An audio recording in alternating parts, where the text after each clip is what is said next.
देश के अंदर किस प्रकार से सामंजस्य बना रहे और राजनीतिक लाभ के लिए जो भी व्यक्ति अपना कार्य कर रहा हो वो सफल ना हो। हमारी इतनी समझ हो कि हमारा जो पूरा की पूरा मतलब समाज है वो यूनिफाइड रहे, चाहे कोई किसी भी प्रकार का माइलेज लेना चाह रहा हो, हम मोहरे ना बने। अब इस बात को ध्यान में रखते हुए इस बात को सुने साथियों। हाल ही के अंदर आमागढ़ किला जो कि जयपुर के अंदर है, ये सुर्खियों में है। और क्यों सुर्खियों में है, हुआ क्या, आइए मैं पूरा की पूरा आपको बताता हूं। हुआ कुछ इस प्रकार से था, और ये पूरा की पूरा जो आज मैं कवर क्यों कर रहा हूं, ये घटना बहुत दिन से उसमें चल रही है, लेकिन अब ये बहुत ज्यादा मतलब पार्ट बन गया है, इसका डिस्कशन एक अपने आप में एक चर्चा का विषय बन गया है, इसलिए हमें करना पड़ रहा है। हुआ क्या साथियों, ये पूरी कहानी है इस नाम से जुड़ी हुई। तो पहले एक नाम सुन लीजिएगा, अंबा माता टू अंबिका भवानी। अब ये दो शब्द हैं, इन दोनों के बीच में जुड़ी हुई पूरी की पूरी विवाद की कहानी है साथियों। जब अंबा माता नाम आता है तो मीणा कम्युनिटी कहती है कि ये हमारी देवी हैं। अंबा माता जो हैं मतलब ये हमारी देवी हैं, इसके बारे में कौन बोलता है, मीणा कम्युनिटी बोलती हैं। और ये अंबा माता का जो मंदिर है ये आमागढ़ फोर्ट में स्थित है। आमागढ़ फोर्ट कहां है, जयपुर में है। तो आमागढ़ फोर्ट में जो देवी हैं वो अंबा माता हैं, और अंबा माता के मंदिर पर जो ध्वज लगेगा वो अंबा माता का लगेगा। अंबा माता का लगेगा, दैट मींस मीणा कम्युनिटी के द्वारा ध्वज लगाया जाएगा। क्लियर है। और ये कम्युनिटी जो है ये अपना मंदिर को पूजती है। वहीं पर हिंदू संगठन, अब मैं हिंदू संगठन इसलिए बोल रहा हूं क्योंकि अखबारों ने यह शब्द यूज किया है, उन्होंने इस अंबा माता के मंदिर को अंबिका भवानी नाम दे दिया कि ये अंबा माता नहीं, अंबिका भवानी माता का मंदिर है। अंबिका भवानी माता का मंदिर है, इसलिए इस पर भगवा ध्वज फहरेगा। तो भगवा ध्वज फहरेगा, ये तो हो गया हिंदू संगठनों की कहानी, और अंबा माता का ध्वज फहरेगा, ये हो गया साथियों मीणा कम्युनिटी की कहानी। अच्छा, दोनों के दोनों भिड़ गए किस बात पर। पहले तो हुआ ये कि जो यहां ध्वज लगा हुआ था उस ध्वज को अंबिका भवानी के जो पक्षधर थे उन्होंने अपने ध्वज से रिप्लेस कर दिया। ये मीडिया रिपोर्ट्स में आया है, कुछ वीडियोस भी हैं हमारे पास में, हम उनको भी बताएंगे, आप इसको देख सकते हैं। यहां पर ये जो ध्वज आपको दिखाई दे रहा है ये सैफ्रॉन ध्वज जो भगवा ध्वज कहला रहा है, इस ध्वज को आप देख सकते हैं कुछ लोग रस्सी से पकड़ करके गिराने की कोशिश कर रहे हैं, और गिराया भी गया। गिराया गया तो कुछ इस प्रकार के नजारे भी दिख करके आए, जिसकी वजह से बहुत ज्यादा उग्र माहौल बन गया, लोगों के बीच में लड़ाई की स्थिति भी बन गई। ये तो समाज के कुछ वर्ग के लोग ऐसे भी हैं जो शांति स्थापित करने का प्रयास करते हैं, उनमें से आप और हम भी हैं, इस बात को समझें। तो फिलहाल के लिए इस प्रकार का जो कार्य हुआ, ये ध्वज गिराने की जो घटना है ये काफी ज्यादा चर्चित हो गई। चर्चित इस प्रकार से हुई कि ये जो ध्वज है ये अंबिका माता का नहीं, अंबा माता का है। अब कौन कौन अपने बारे में क्या कह रहा है, जरा इतिहास जानते हैं साथियों। जयपुर के बारे में अगर मैं आपको बताऊं, जो राजस्थान की राजधानी है, इसके बारे में मैं आपको बता देता हूं। यहां पर once upon a time Meena community का ही शासन हुआ करता था। मतलब आप ऐसे समझिए कि जयपुर जो था वो पहले आमेर के नाम से जाना जाता था। आज भी आप अगर जयपुर घूमने आते हैं तो आमेर फोर्ट घूमने जाते हैं तो आमेर के नाम से जाना जाता था।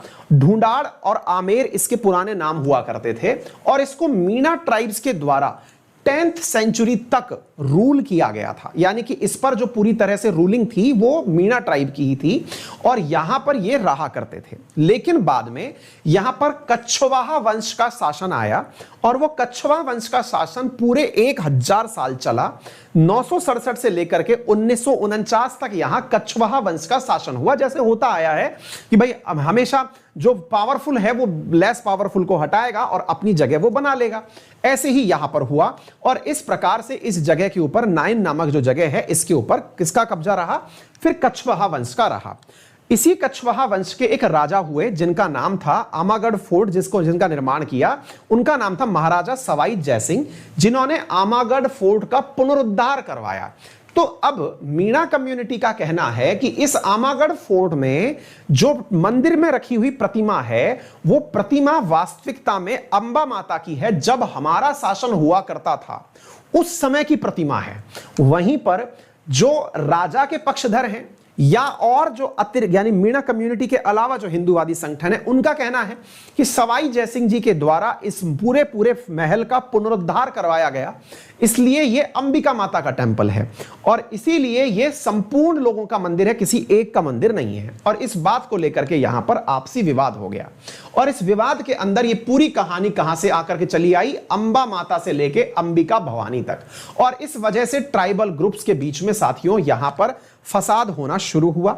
यहां पर फसाद होना शुरू हुआ तो लोगों को सेक्शन 295 इंजरीज और defiling place of worship with intent of insult the religion of any class, इसके तहत लोगों को गिरफ्तार भी किया गया।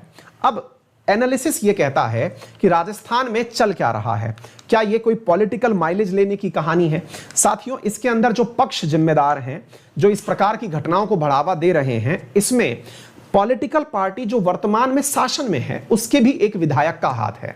वो विधायक लोगों को भड़काने का प्रयास कर रहे हैं और वो ये तक कह रहे हैं कि जो मीणा कम्युनिटी है वो हिंदू का पार्ट है ही नहीं। और ये मतलब थोड़ी समझ से परे है, क्योंकि मैं अब तक इतना ही पढ़ पाया हूं।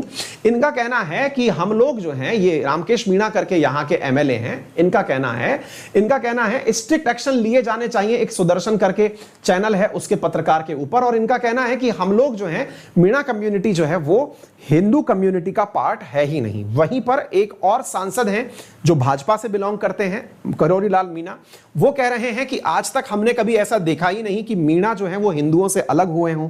तो ये किसको फायदा और किसको नुकसान पहुंचाएगा, ये आप जैसे लोग बहुत अच्छे से समझ सकते हैं। पॉलिटिकल मोटिवेशंस के लिए अपनी पॉलिटिकल पकड़ बनाए रखने के लिए युवाओं को गुमराह करना, जो युवा इस समय रोजगार की समस्या से पीड़ित है, वो युवा जो आज अपनी दिशा को लेकर चिंतित है, देश की मंदी से चिंतित है, उस युवा को एक ऐसा मुद्दा पकड़ा देना जिससे कि उसका पूरा ध्यान सोशल मीडिया पर रहे।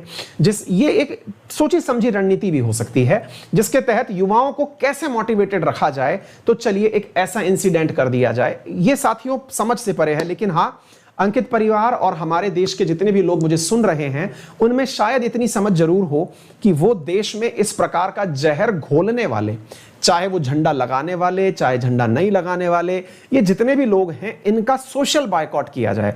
मतलब इनको समझाया जाए कि भैया प्लीज जी लेने दो, हमारी जीवन की प्राथमिकताएं सबसे पहले रोटी कपड़ा मकान है, पहले वो हमें दिलवा दो, जो आपके घर चल रहे हैं उससे ज्यादा अच्छा हमारी व्यवस्था करवा दो, फिर ये सब कुछ कर लेना। उम्मीद है आप लोग भी इसी प्रकार की विचारधारा रखते होंगे और देश में एक शांति स्थापित हो, देश में हम आपस में लड़ झगड़ करके ना मरे, क्योंकि दुनिया के बहुत सारे देश यही चाहते हैं कि भारत जो कि विविधता में एकता लिए हुए है वो एक साथ कैसे रह सकता है ना। तो उम्मीद है कि आप भी मेरी बात समझेंगे और लोगों को समझाएंगे। फिलहाल के लिए तो यही है।